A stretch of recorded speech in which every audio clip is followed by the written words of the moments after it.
Ujambo mpendwa mtazamaji wa Elila TV na karibu kuifuata taarifa hii za habari katika lugha bora sanifu nyoro tukufu ya Kiswahili ambayo inaletwa mdana na studio na Esther Shibabu. Ufundi unashikiliwa na Johnson na hivi karibuni kwanza ni muktasari wake. Tutaanza na habari hapa mjini Kamituga ambako wale waliokuwa wakikosa kunako operesheni mbalimbali za kielimu ama autodidact wamerudilia mtihani wa kwanza kwa siku ya tariki March 25 mwaka 2025. Na jimboni Kivu ya Kusini, wazalendo waliukalia tena Jumanne March 25 mji wa Katana mnamo eneo ya Kabare jimboni Kivu ya Kusini baada ya mapambano na waasi wa M23.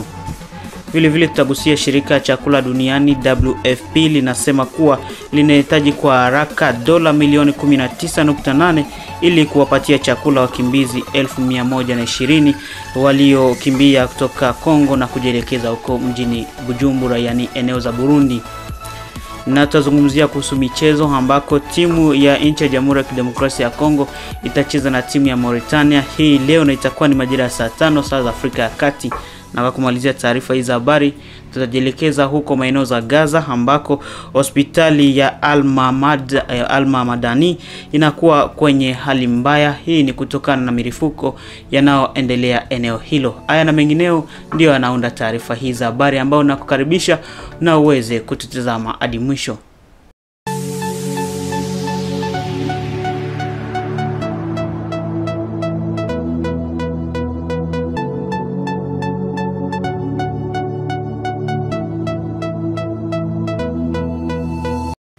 Hatimaye ni habari kamili. Kama nilivyokujuza ni leo tariki 25 mwezi Machi mwaka 2025 ndivyo imepangwa popote nchini Jamhuri ya Kidemokrasia ya Kongo kuendesha mtihani kwa wale ambao wakufanyikiwa kupata kwa hao za miaka zilizopita kwa mitihani za sekondari, yani wale wa autodidact, na hao wamerudilia kwa msimu wa kwanza ni tariki 25. Hawa walikuwa wanafunzi 9 peke yao ndio waliweza kuendesha hivi, na hawa waliweza kuwa mbele ya umati mkubwa vile na uongozi wa mji wa Kamituga ambako vile meya wa mji aliweza kugawanya hizo karatasi ya kielimu ya jimbo ya Kivu ya Kusini ya 3.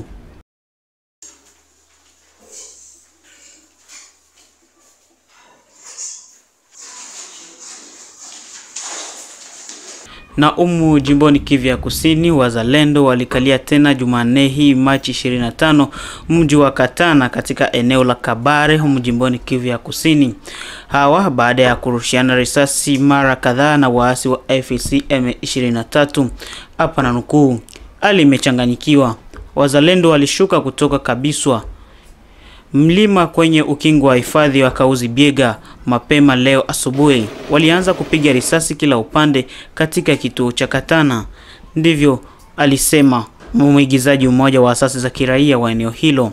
Habari hiyo imethibitishwa na vyanzo vingine. Hapa na nukuu, vyanzo vinasema waasi wa M23 hawana msimamo hapa Katana. Wazalendo walikuja kupigana na watu wowote. Imebainisha hivi vyanzo vya ndani toka eneo za Katana. Wazalendo wapo Katana, ndivyo anathibitisha mwigizaji mwingine kutoka mashirika ya kiraia ya eneo hilo. Hali hiyo inazua sintofahamu huko Kabamba na Kavumba, mitaa jirani ya Katana. Shule zote zililazimika kuwarudisha watoto wao manyumbani, huko shughuli za kijamii na za kiuchumi pia zimekatishwa katika sehemu hii ya jimbo ya Kivu ya Kusini. Ilikuwa Februari 14 ambao waasi wa M23 waliuteka mji wa Katana wakati wa mashambulizi kutoka eneo ya Kale. Na jimboni Kivu ya Kusini sasa ndio tutakuwa tunajielekeza jimboni Kivu ya Kaskazini ambao ni makao makuu ni Goma.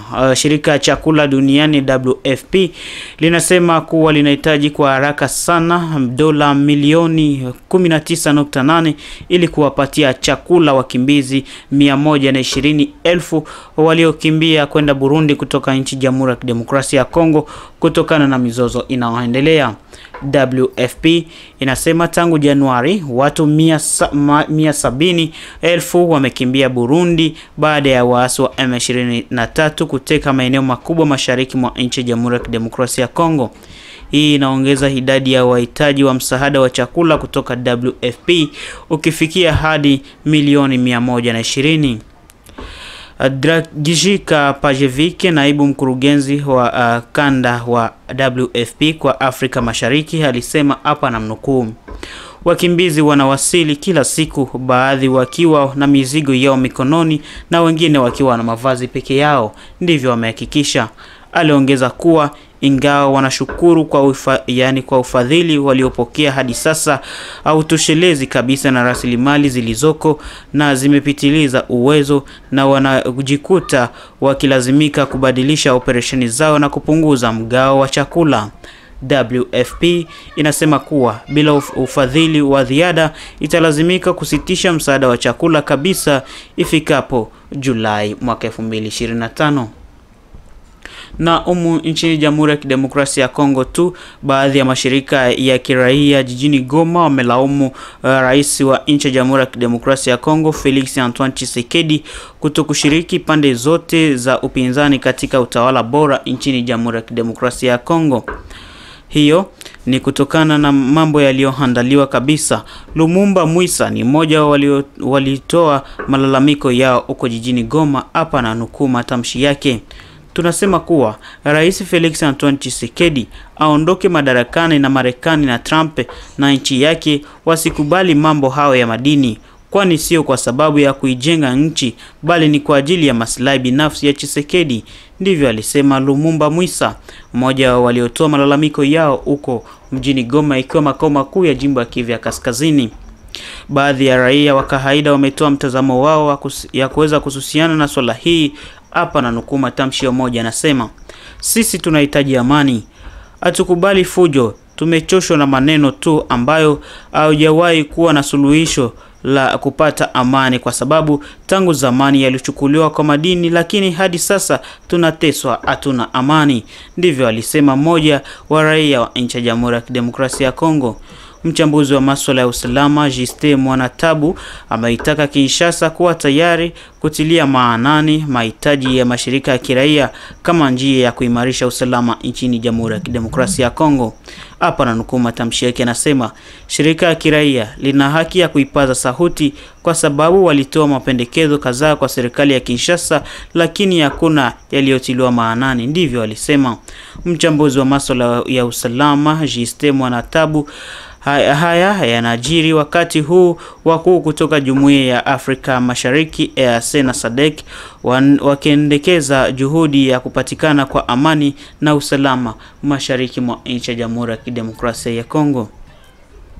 Na tugusie kuhusiana na swala ya michezo, kuhusiana na kombe la dunia mwaka 2026 ambako timu ya taifa ya Jamhuri ya Kidemokrasia ya Kongo Leopard wanafanya mazoezi huko Nouadhibou. Yaani timu ya nchi ya Jamhuri ya Kidemokrasia ya Kongo ilifanya mazoezi ya kwanza nchini Mauritania, mjini Nouadhibou, ikiwa ni sehemu ya maandalizi ya mechi yao ya mwisho ya kufuzu ya kombe ya dunia ya mwaka 2026. Pambano hili dhidi ya Mauritania lililopangwa kufanyika Machi 23 ni sehemu ya siku ya 6 ya kufuzu hizi.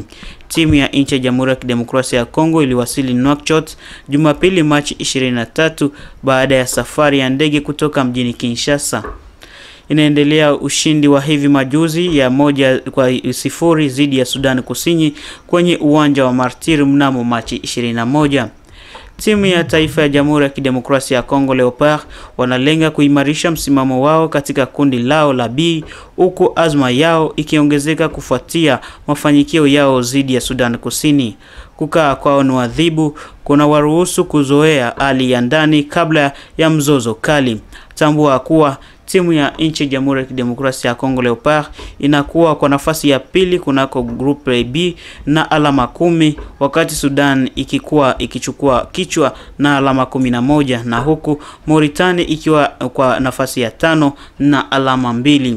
Basi tambua kwamba nchi ya Jamhuri ya Kidemokrasia ya Kongo itacheza na Mauritania majira ya saa 5 saa za Afrika ya Kati, huko ambako Sudan ikiwa na nafasi ya kwanza itacheza majira ya saa 3 saa za Afrika ya Kati.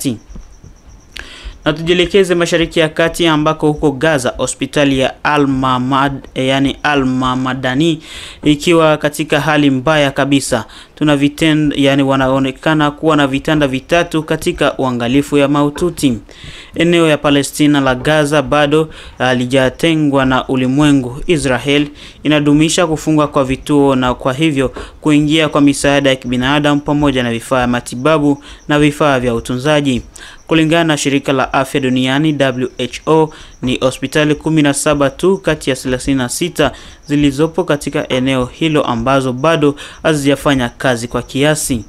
Katika hospitali ya Al-Mamadani, makumi ya wagonjwa na watu waliojeruhiwa wanajaa kwenye chumba kikubwa. Samir anamtazama ya mjomba wake kunako hospitali hiyo mwenye umri wa miaka 66. Wiki iliyopita alipigwa na vipande kabisa kichwani kufuatia na milipuko iliyojitokeza ya bomu. Alikuwa na damu kabisa nyingi, lakini asante Mungu madaktari walifanyikiwa kukomesha. Pia alivunjika mkono, walimweka viunga, alikuwa katika uangalifu mkubwa, lakini walituambia kwamba hatuwezi kukaa hapa. Kwa hiyo walimleta Samir hapa kwenye chumba hiki, ndivyo anaeleza. Dr. Ahmed Alaeddin anatambua hii katika hali ya kawaida. Mgonjwa analazimika kutumia wiki chache katika chumba cha wagonjwa mahututi, lakini hakuna chaguo. Kuna wengi waliojeruhiwa na hakuna vitanda vya kutosha. Tunapaswa kutatua. Jeraha lake la kichwa ni mbaya sana. Anahitaji kufuatilia basi, lakini tuna vitanda vitatu tu vya wagonjwa mahututi na pamoja na wanaojeruhiwa. Tunapaswa kusimamia wagonjwa ambao wanakabiliana na patolojia tofauti, yani na matatizo tofauti. Mpenda mtazamaji wa Elila TV, ikiwa basi ndio unajiunga nasi, tambua kuwa ndio mwisho wa taarifa hizi za habari katika lugha bora sanifu tukufu nyororo ya Kiswahili ambayo ililetwa ndani ya studio nami Esther Shibabu, lakini ilikuwa tufuata njiani Faidi alionda taarifa hizi. Wale waliokuwa wakikosa kunako operesheni mbalimbali za kielimu ama autodidact wamerudilia mtihani wa kwanza kwa siku ya tariki March 25 mwaka 2025. Na jimboni Kivu ya Kusini, wazalendo waliokalia tena Jumanne Machi 25 mji wa Katana mnamo eneo ya Kabare jimboni Kivu ya Kusini baada ya mapambano na waasi wa M23.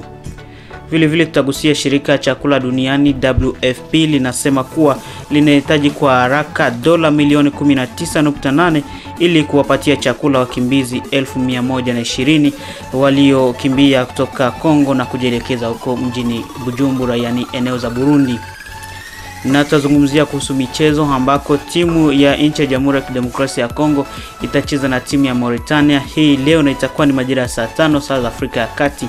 Na kwa kumalizia taarifa hizi habari, tutajielekeza huko maeneo za Gaza ambako hospitali ya Al-Mamadani inakuwa kwenye hali mbaya. Hii ni kutokana na milipuko yanayoendelea eneo hilo. Haya na mengine ndio yaliunda taarifa hizi za habari, ambao shukrani kwa wote ambao walitegea sikio na kuweza kututazama.